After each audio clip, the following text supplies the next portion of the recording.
What's up, everybody? How are we doing tonight? I hope everybody is having a fantastic night. I know that I'm enjoying myself. There's a pretty nice little rain coming through, and I'm hoping that you guys can't hear it too much. If you can, let me know. I turned the sound reduction off that I have turned on right now. It'd be pretty deafening. So we're not going to do that. I'm going to spare you the best that I can. So anyways, before we get this going too much, we got to do a little bit of the housekeeping. I hope that everybody's hit the like button for me, check to make sure that you're subscribed still, because sometimes YouTube plays games and yada yada. You know how that is. You can't hear the rain, Pam? That's great. I'm glad, because it is a little loud for me up here in the attic with this tin roof. It's good for putting me to sleep, but not the greatest for audio quality. But anyways, so yeah. So you guys know the drill. Let's see here. We got that going on. Make sure you guys have checked out the Patreon. I drop stuff there all the time. Normally, it's just like my musings from the car on particular topics. So I hope you guys all go and check that out. Also, go hit up Mystic Mountain Creations and get yourselves a cup. I've got all of my cup designs there, but you don't have to go there and get my stuff. You can go and get whoever's stuff, as well as whatever stuff you want, because they will make awesome stuff for you. Miss Jenny and Mike, they're awesome. They do a fantastic job, and a portion of the proceeds go to help the victims of Hurricane Helene. Yeah, so they donate a portion of that. There's the link. So yeah, make sure that you guys all go and do that for me. I would really appreciate it.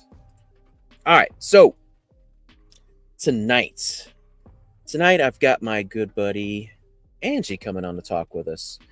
And we're going to be doing some talking about some Bigfoot and stuff like that. So, without further ado, let's get Miss Angie up here, okay? Hey, you are. Hey, how you doing today, Miss Angie? I'm doing good. What about you? Oh, doing better than I deserve. You guys enjoying the rain as much as I am? No, I'm sick of it. I'm sick of cutting my grass. Oh, I feel that. Most assuredly. Yeah. It's been rough, it's been feels like it's been nothing but rain for the past couple of weeks. And then this week it's been fairly dry. Until the weekend. Until the weekend. That seems to be always how it goes. Yeah. Instead of getting out in the garden and doing stuff I want to do, I'm in the house a cleaning. Yeah, that's right. Yep. Well, Miss Angie, why don't you first tell us a little bit about yourself? Well, I got into Bigfoot research. I guess I started out in 2018. My husband passed away unexpectedly. Oh, no. And so I lived in a camper for about 7 months. And after a few months, I had already watched everything on Netflix. What can you do when you're living in a camper? I mean, you don't have a yard, so I just bored. Right. And I just lived in it for a little while until I could try to figure out, if I wanted to move back home or stay at my current job and, figure out my life.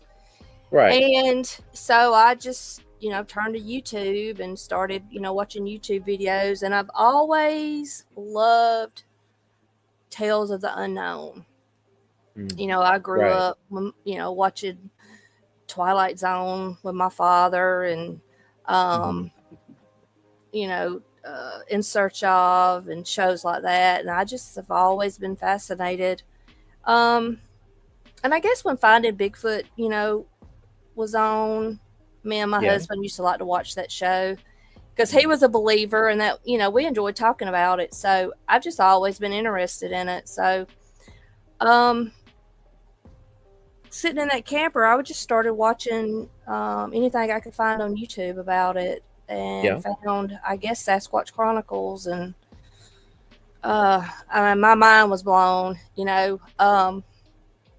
Like most people, I thought there was one or two Bigfoot that lived up, in the Pacific Northwest, and to find out there were sightings in Georgia, I Right. was amazed. And so I just, got to digging and reading and just fascinated. And um, all my friends thought I was crazy. Nobody wanted to talk to me about it. Like, I was just craving, like, I want to have these discussions with people about Bigfoot.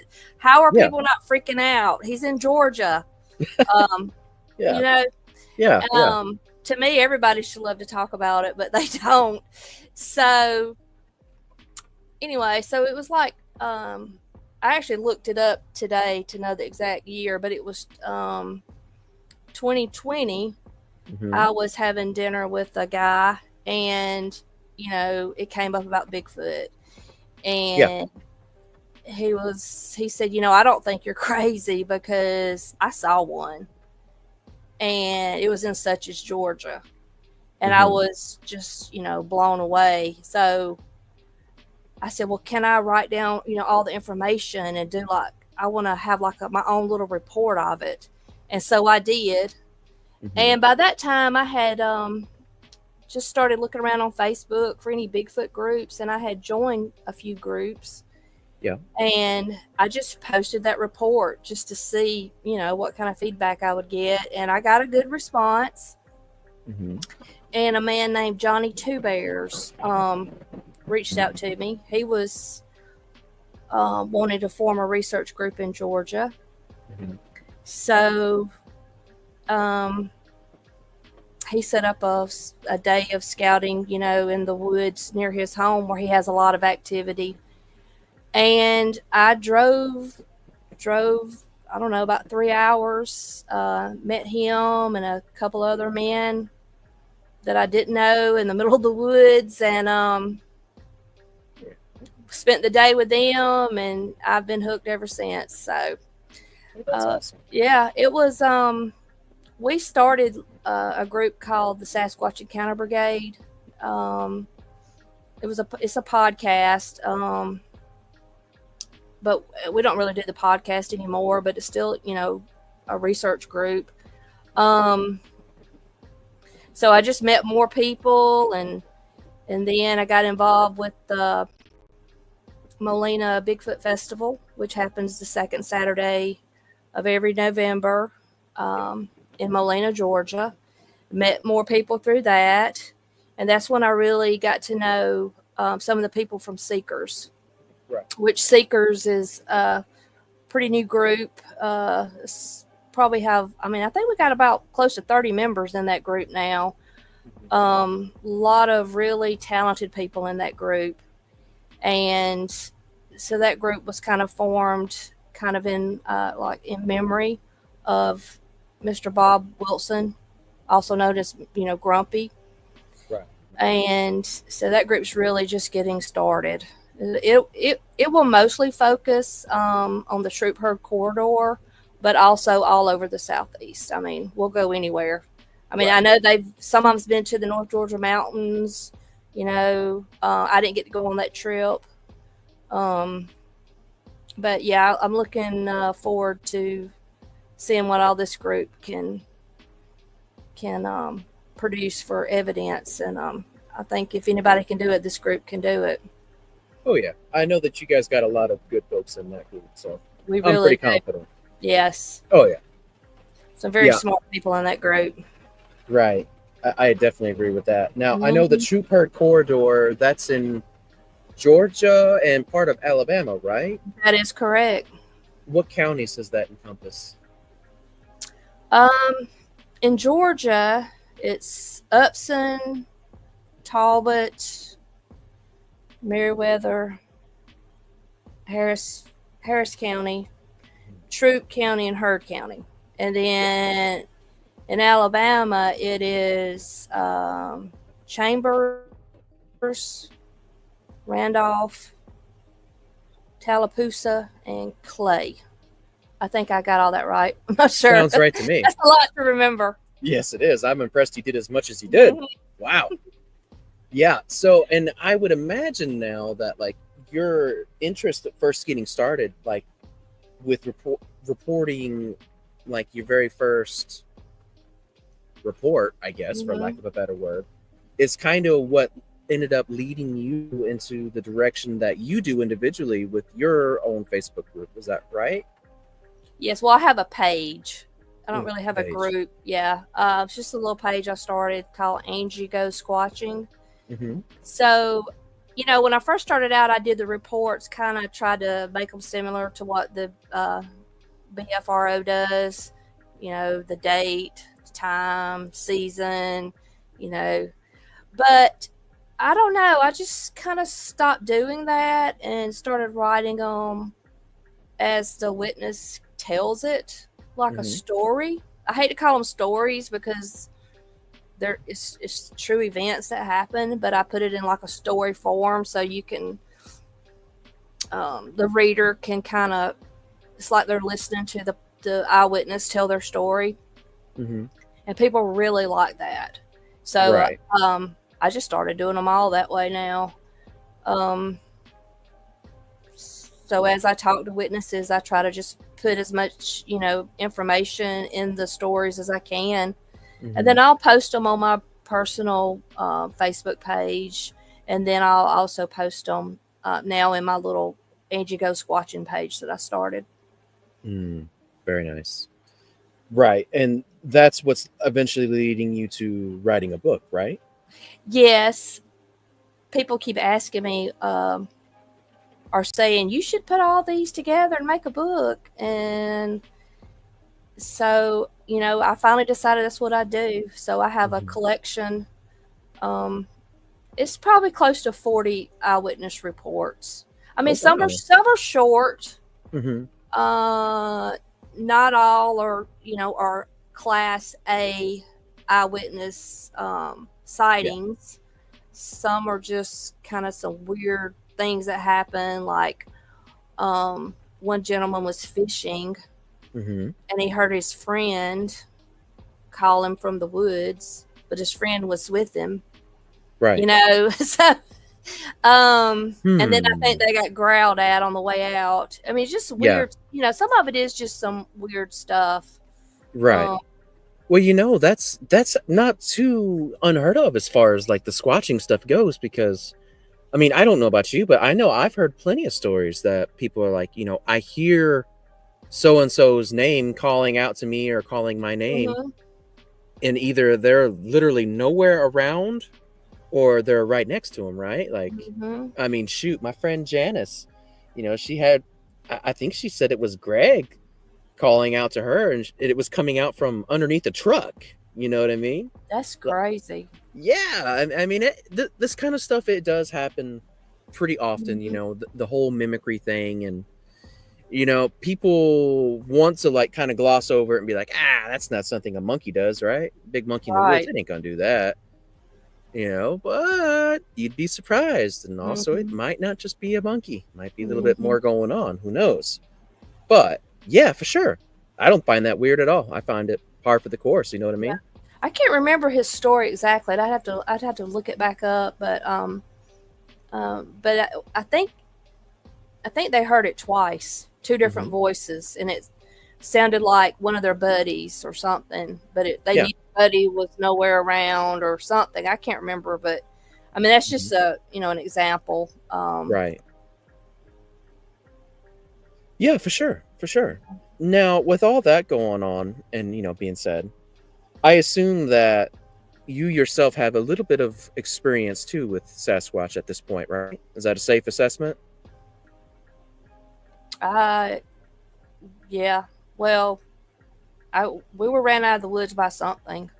I'm pretty sure it was a Bigfoot. Yeah. Certainly behaved like one. Like quite an aggressive one, actually. Yeah, would you mind telling us about it? No, I won't mind. Well, it was when I was with SEB, which is Sasquatch Encounter Brigade. We had a man, he's passed away now. His name was Kevin Crawford. he had reached out to the group wanting somebody to come down to the Waycross area, which Right. that is where, the beginning of the Okefenokee Swamp is. It's kind of, as you go further southeast, it gets larger. But the Okefenokee Park and all is right there in Waycross, Georgia. Right. So he, claimed that there were some sightings going on that way and that he had seen one, etc. And I lived in Middle Georgia, so I was chosen to be the one to go down and investigate. No, I did not know what I was doing at all. But I joined like a Black Shear Waycross discussion group and posted in it, looking for witnesses. And I did this, several weeks in advance, and of course got roasted, which is, that's just what happens. It don't even bother me. But in my, messenger, I would have people sending me messages saying, "Hey, look, you can't say my name or whatever, but this is what happened to me." So that's where I got a lot of the witnesses from in that area. But I put together like this town hall meeting. We had it at a local restaurant, and people came and told their, story, what they had seen. Anyway, so that was like a Friday and Saturday night camp out. So I had been out with Scott DeForest before on another project. So he drove down and met me. So it was our second time out. And then John and April Pearson came. They were newlywed. I had never met them, and they wanted to camp. So that Friday night, we stayed on Kevin's property. But it was slightly raining and nothing happened. But the next night, Saturday night, was going to be the bigger night because we had set up to camp in a blueberry farm on I think it's called the Little Satilla River. And it was like 500 acres. But then when we went to camp, you couldn't get through there because dune buggies had walled out the road really bad. So we had nowhere to go, nowhere to camp, Now the weekend before, I drove down to Waycross. Didn't meet with anybody, didn't say anything to anybody. I just drove down there. I actually went through the park. I took the little boat ride through the park, but I just didn't know anything about the area, and I just felt like I needed to go down there and check things out. So ironically, I had found a camping spot, and I'll tell you where it is. I wouldn't tell it for a long time, but I will now. But it was the Dixon Memorial Check Station. It's WMA Lane. Okay. So it's a dirt road, dead ends, nice little camping area. Yeah. So I had, driven down through there and saw that you could camp there, but it wasn't in the plans, but I just made a mental note of it. So when we couldn't go to the blueberry farm, I said, well, we could go, if y'all want to drive, we could go to Ralph Simmons State Park, which is just over the Florida line, because some of the people had sent me some interesting pictures and stuff from there, like when I was gathering up the witnesses and stuff, and I knew you could camp there. So it was just me and Scott and John and April, and just three vehicles. So we just took off and went to Florida. Well, when we got there, you had to make reservations to camp. But the office was closed on the weekend, so we couldn't get reservations to camp. I mean, if you didn't make the reservations Monday through Friday, then you couldn't camp. So then we really had nowhere to go. And, here I was, had all these people down in South Georgia, and we had nowhere to camp. But I told them, I said, well, I do know of a place. It's not that great, in my opinion, because it's not that far from town, but you can camp and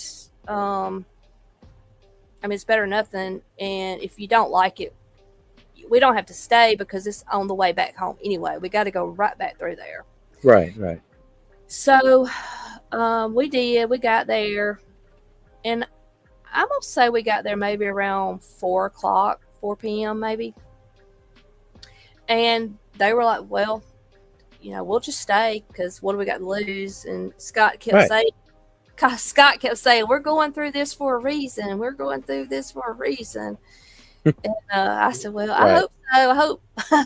I hope something happens because we sure have been through it today." So John and April went back to town to pick up some supplies, and Scott was scouting around, one area, and I was just walking around, call myself scouting, scared to death. And darkness came, and John and April, they had their tent up by their car. Anyway, so April had never been out like that before. Now, I'm scary, but she was really more scared than I was. I have to say, I'm not near as scared as I used to be. Okay, let me go ahead and put that out there, okay? But when I first started, I was really scared. But when we go, we sit across from each other. So if you hear something, nobody turns and looks. No pointing. You have to act like you don't hear anything. Okay. So say you hear a stick break. I would say, like, I just heard a stick break at Scott's 2 o'clock. And that way everybody knows about which direction. So that's how we do it. Right. And I must say, Scott has taught me a lot about this. That's where I've learned most of this from, as far as field research. Right. So we, the night was getting kind of boring. Nothing was really happening. There was a weird owl. There's always this weird owl. Every time. But so we're just sitting there, and April goes, "What is that?" And she's pointing up in the trees because she's facing the tree line in front of her. And John goes, "What is that?" And John goes, "That is an orb." And Scott said, "It sure is. That's an orb." And I'm like, "Oh my God." And I can't see it. So when I get out my phone, I'm going to try to record it. I couldn't see it. You couldn't see it in the phone, and I couldn't see it with my eyes. But I'm recording as best I can. I mean, I pretty much have the audio of me falling over the fire pit because I'm not looking where I'm going. I'm, trying to find this orb. Anyway, so we're all up, and we start walking, and this orb stays in the very top of the trees, and it follows the tree line all the way to the corner of the camping area. If you see this camping area, it's like a rectangle. So when it gets to the corner of the camping area, this light turns like a 90-degree angle to the right. It still stays at the top of the trees. Now, I still have not seen it. I'm just trusting they're seeing it, and I'm walking with them. Right. So we get to where the dirt road is, where the tree line stops, the dirt road that you come in on. And then it's like that light jumped out of that tree into the road. And then it was about chest high. Then I could see it.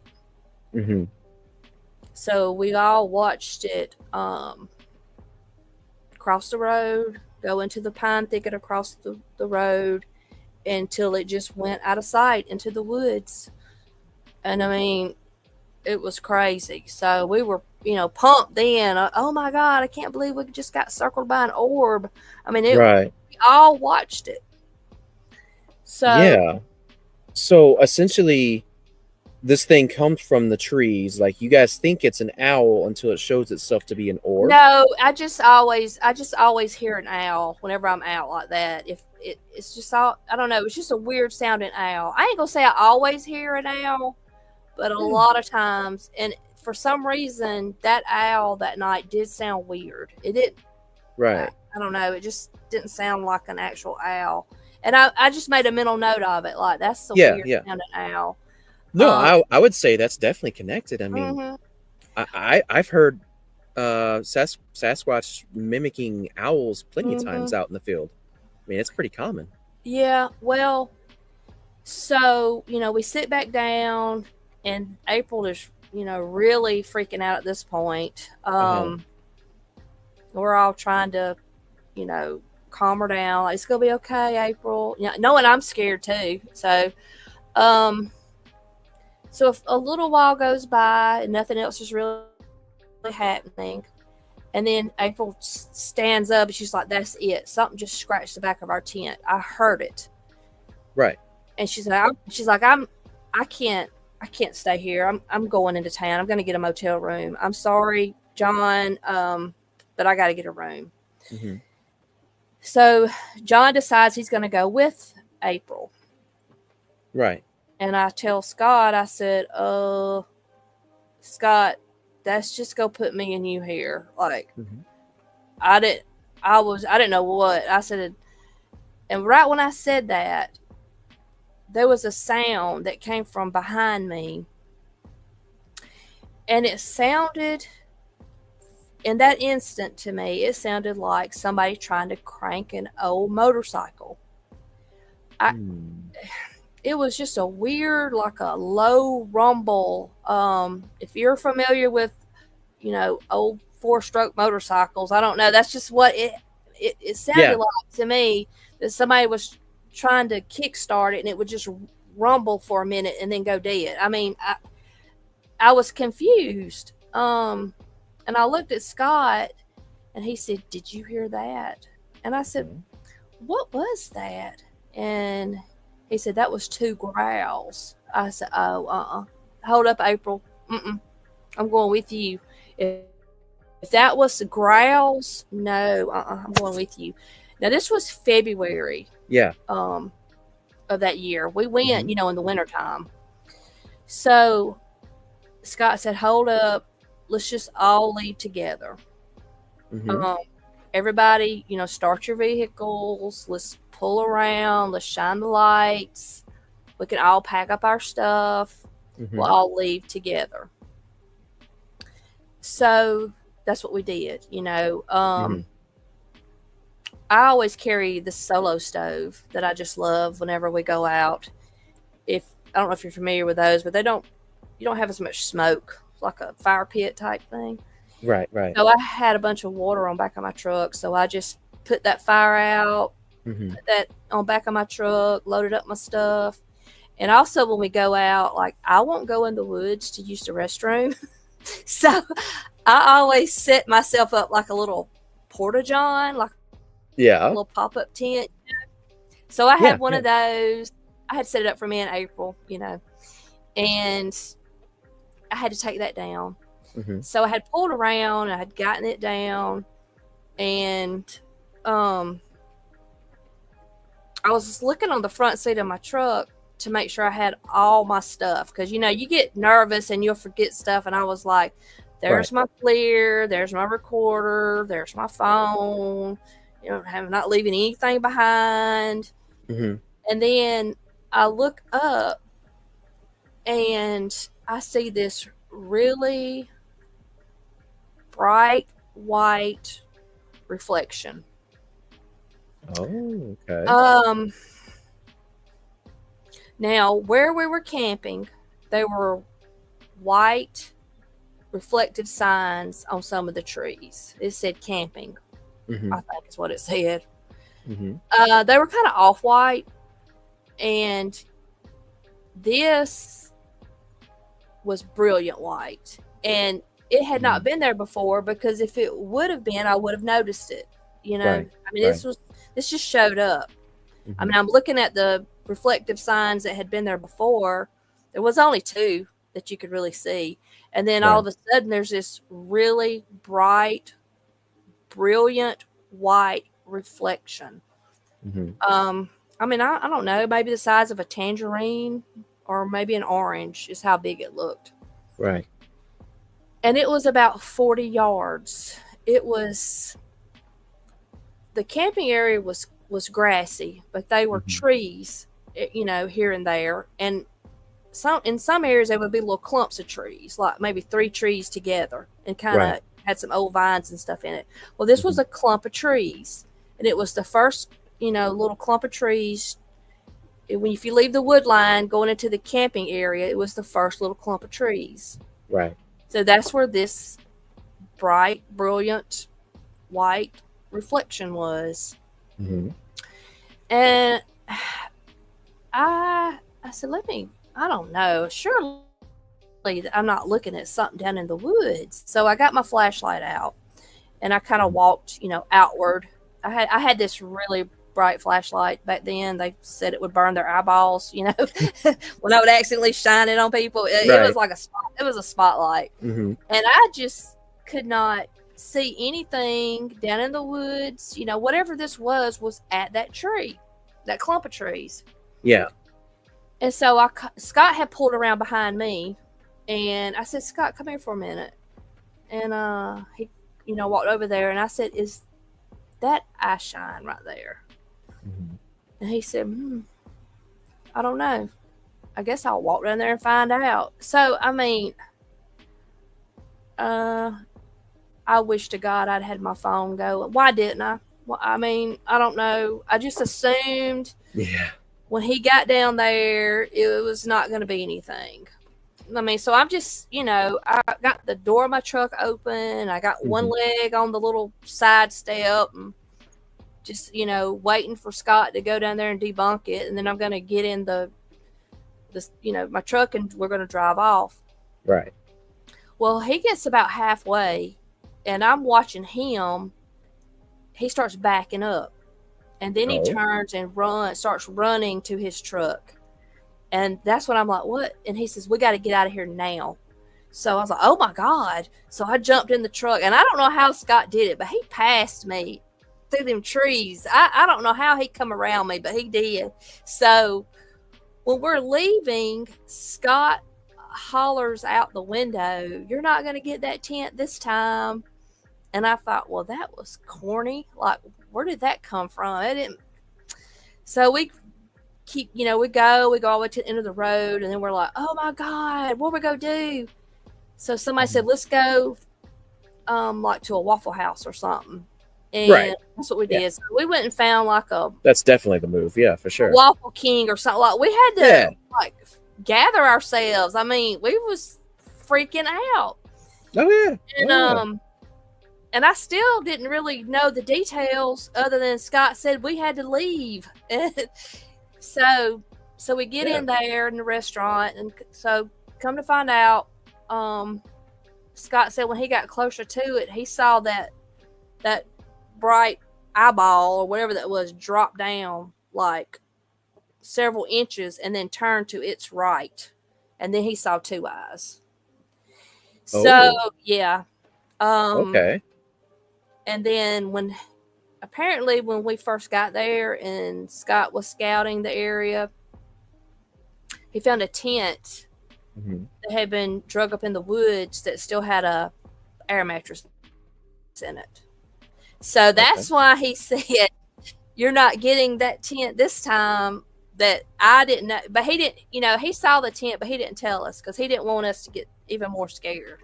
Right. It was weird. Like, why would a tent be drug up in the wood on WMA land? And the air mattress was still in it. It was like somebody left in a hurry, maybe. I don't know. Yeah. It's sounding like it. Yeah. So yeah, that wasn't a Class A sighting, but I don't know what else it would have been. So I mean, it's still a good story. I mean, you know, if you have to go to make a trip to Waffle Hizzy and get a steak and egg dinner to kind of chill out. Well, yeah, we had to find somewhere just to sit in the light and talk. I mean, it was Yeah. crazy. And but part of me always worried that we were wrong and Mm-hmm. that we made a mistake and we overreacted or whatever. So that November, I had a chance to go visit my niece that lives in Brunswick. Mm-hmm. So it was me, my oldest daughter, and my aunt rode together. And I Yeah. told them, I said, look, we're going to go back through that area where I had the incident, and I got to go look and make sure there's nothing in that tree.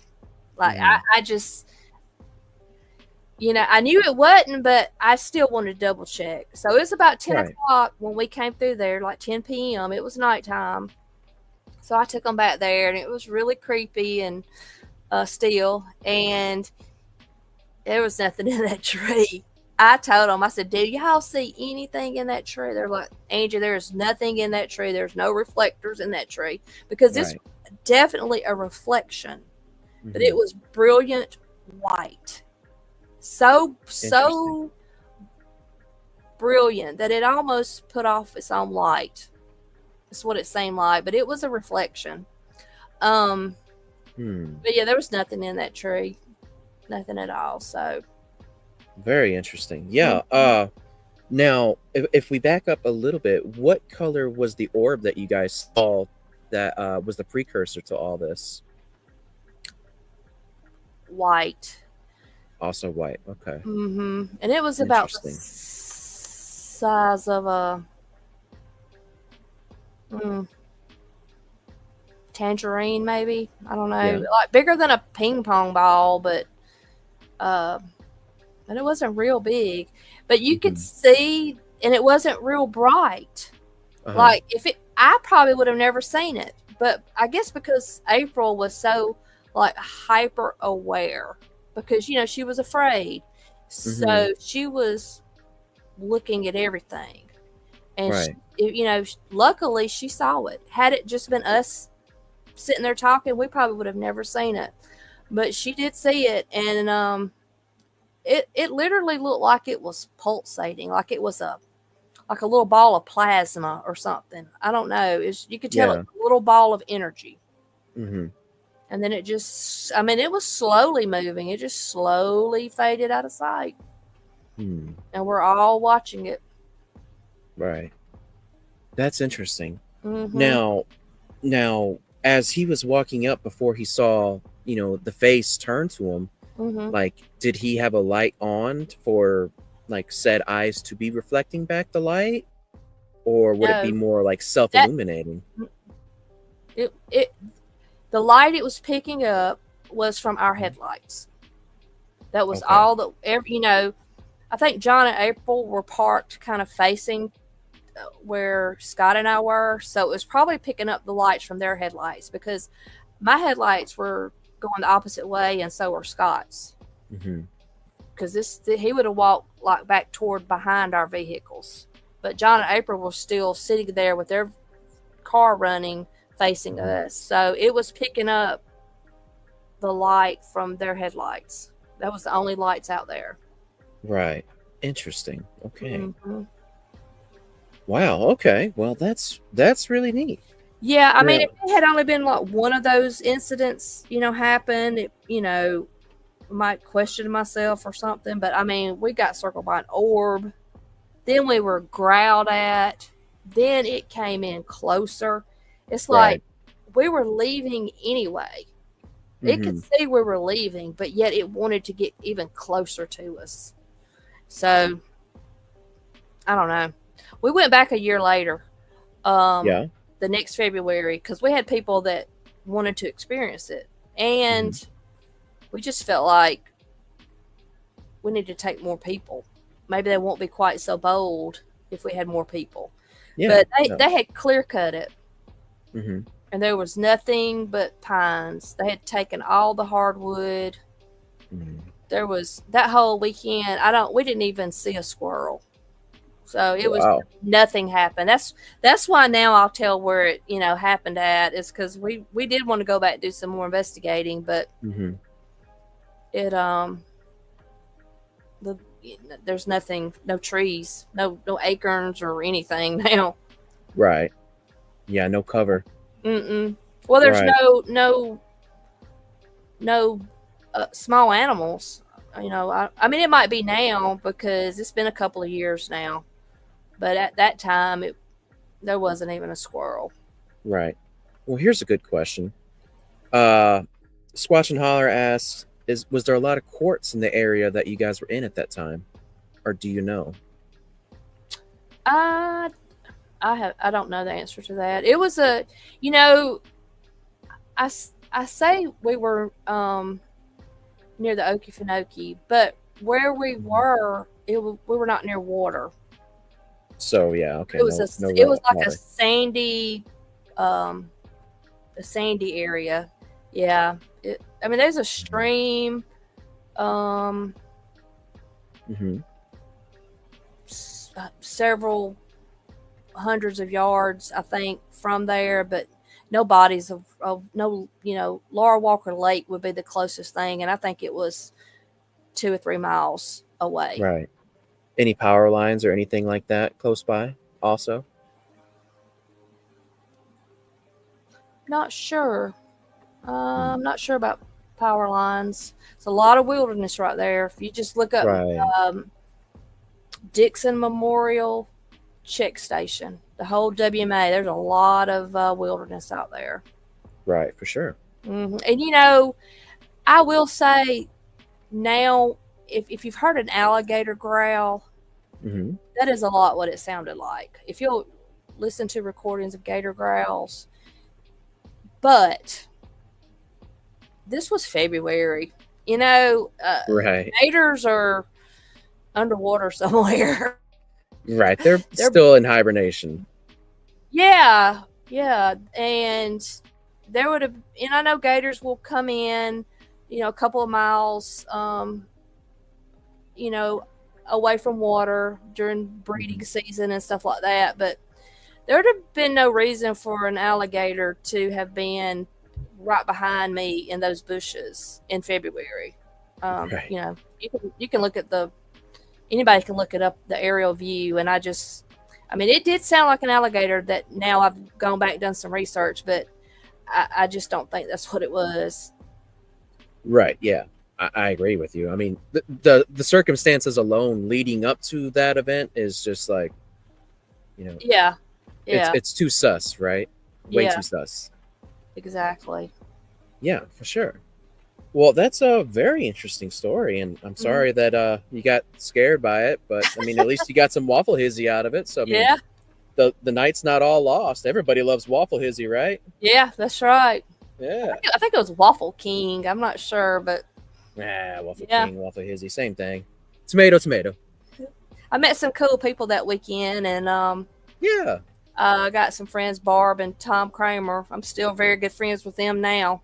They Mhm. drove up, and we've been involved with all kind of Bigfoot stuff ever since. So Yeah. Yeah. Cool. Well, is there any other stories you'd like to tell for us, like with seekers or with your own stuff? I mean, or shoot, even some reports that you got coming out. We can promote a little bit of the book that you're working on. What you got? well, um, I put together a weekend camp out for the seekers. I believe it was in April, Hmm. in the Troop Herd corridor. Hmm. We called it a success. It was. We had a lot of rain that Friday night. Hmm. Um,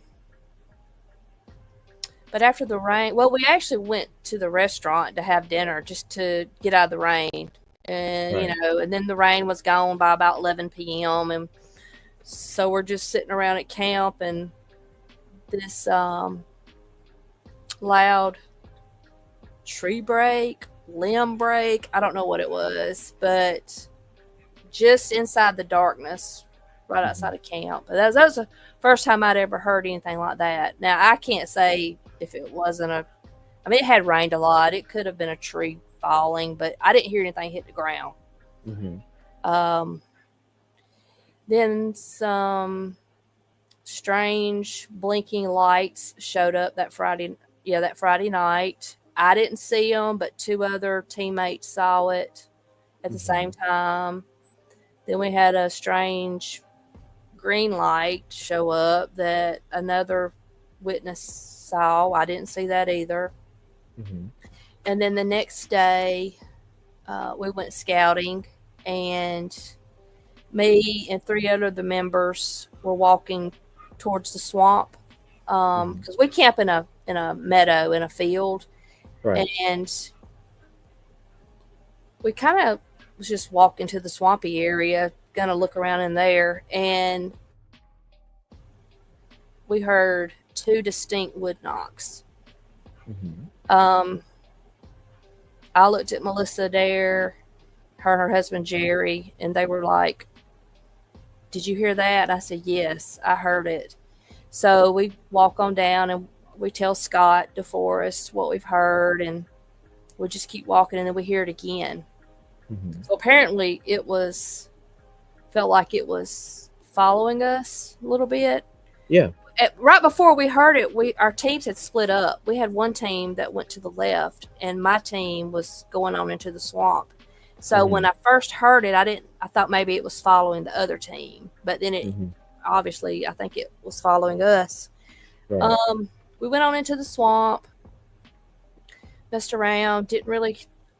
There was just an owl. It sounded like an owl though, but it just kept on, hooting or whatever you call it, and but we never could see it, but it was really loud.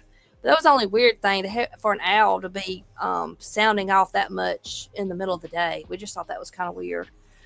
But so we come back out of the swamp and we're going to walk back to camp, and Scott says, "Hold up, let them walk ahead." He said, "We're going to confuse it.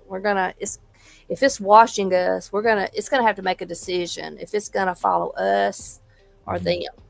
Right. So we let them get out of sight, and then me and Scott turned and acted like we were gonna walk back to the swamp.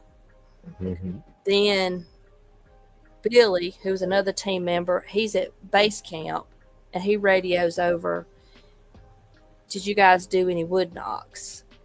And we're like, "No." He said, "Well, I just heard 3 wood knocks very clearly." And we said, "Well, it's about time for Melissa and Jerry to be walking into camp." And sure enough, they was arriving at camp. So, and then that Saturday night, the strange light showed up again. I don't know what it is. It's just a white blinking light that just shows up and stays at the wood line. So I don't know. Yeah, it was just an interesting weekend. Nothing really, dramatic, but just some, a few cool things happened. So, yeah. Well, it seems like it never fails. Like, when you're out in the woods looking for Bigfoot or what have you, I mean, this whole orb phenomenon is always present. Like, well, I mean, I guess I can't say always, but every time I've ever done it, like, I always see way more orbs than I do Bigfoot, right? I mean, I don't know what it is. There are those that speculate and say that, maybe perhaps orbs or whatever are the true form of these things. I don't know, but it's interesting that they always seem to be hand in hand with each other. They do. And I experienced it for myself. Right. I saw it for myself. So, and there was 3 other witnesses, and nobody knew we were going to be there. We did not even know we were going to be there. Nobody could have hoaxed us with any of that. Nobody knew we were going to be there. Right. Like I said, we didn't even know we were going to be there. So it was just, yeah, I can't deny it. I mean, right. Yeah, for sure. They're connected somehow. Right. Or it's very coincidental one. But, where it faded off into, the back of John and April's tent was that direction. And when April stood up and said she heard something scratching the back of her tent, she was going to town. I found out after we got, to the restaurant that when they took their tent down, like 3 of the hooks on the fly had been unhooked. So, and okay. John was like, "Look, for real," he said, or John or April one had redone them. Like when they put it up, they just Yeah. kind of got it up, and then one of them, I can't remember which one, went back and correctly hooked each hook on the fly all the way around to secure it, like it should be. And 3 of those were Right. unhooked, so that must have been the scratching that she heard. So Okay.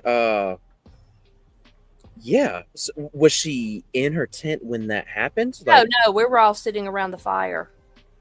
okay. She just Okay. heard scratching. It's just that, when we're all packing up, they noticed that 3 of the hooks had been undone on their fly. Oh, So Lord. they told us Okay. that when we got to the restaurant. But yeah, Right. so I did like a Okefenokee report about that whole weekend and Mhm. posted it, with my eyewitness reports in it.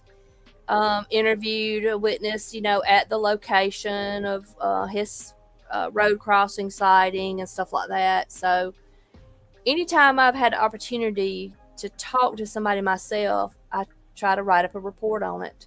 And I've just collected, different reports. And, I've talked to a family that saw the whole family. Well, the father didn't see it, but the mother and 2 kids saw one night near Barnesville, Georgia. Mm-hmm. A woman and her daughter saw a Dogman across the road in front of them near Statesboro, Georgia. Now, I don't do Dogman on purpose, but I do hear stories, and I'm going to record them. I like how you preface that on purpose. No, not on purpose. Yeah. Yeah, and getting involved with the Molina Bigfoot Festival, I've met some people, and kind of a lot of people read my stories. They can tell they can trust me. If you don't want me to use your name, I'm not going to use your name. Nobody will ever know your identity. So a lot of people's jobs would be at risk, which is sad. But yeah. And then there's a lot of people that just don't want to be made fun of. So. Yeah. That's fair. I mean, here in the South, well, at least I know here in Alabama, like, we're very tight-lipped about everything, realistically. I mean, I can get people to open up and talk to me about it, but as far as, like, ever coming on record or, like, allowing me to go out there, they're like, oh, heck no, I don't want no part of that. It's like, come on. Yeah. Well, through my interviews with people, I had posted a story about the Pea Ridge Road monster. Yeah. And that got a lot of traction in that area. And so there's just, Pea Ridge Road is in Heard County. And I have gotten, I'm going to say, 5 or 6 eyewitness reports from the Pea Ridge Road incident. I mean Pea Ridge Road monster. So, and I think it started, the first report I did, it was actually a third person report. It was his uncle, who was deceased now, but he, the family knew the story. And so I did a report on it, and people read it and they were like, hey, I've been knowing about the Pea Ridge Road monster for a long time. This, and this. And one of the stories, her uncle, who was deceased now, was kidnapped by one in that area and brought back like the next day. But, well, he wasn't brought back home. He was taken to another road. Yeah, it's some good stories. That was nice of it. Okay. Yeah. All in that same area. Now, she wrote that report herself. She sent me 3 different letters of different things that's happened to her mother, and her uncle throughout the years. So, yeah, it's pretty cool stuff.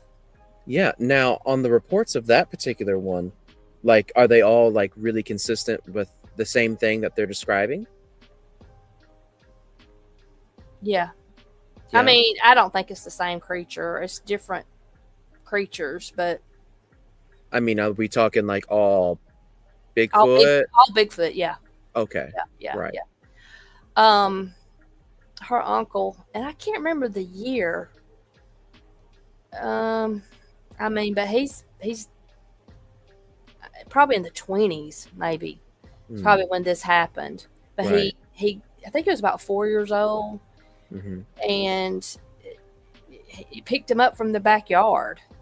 And she says, he would tell the story, all her life, well, as long as he was alive, that, and, you know, what happened. He says that it was a male, and he carried him, like, seemed like for miles, and then Yeah. presented him to a female that had an infant, and she was not impressed. But that night that he slept between the male and the female, and the next day the male carried him to another road, out by the road, and somebody came by and picked him up and Wow. turned him in to the police department. Wow. It reminded me of the story, well, the report of the little boy in North Carolina. I think it was Uh-huh. like, I don't know, 2019 or something. Do you remember that? The little boy in North Carolina that went missing from his backyard? He was hanging out with a bear or something like Yeah, that. yeah. Yeah. Yeah. I know what you're talking about. I remember it was January, and Yeah. the little boy was hanging out with a bear, Hmm. but was found, on the other side of a body of water that he could not have crossed.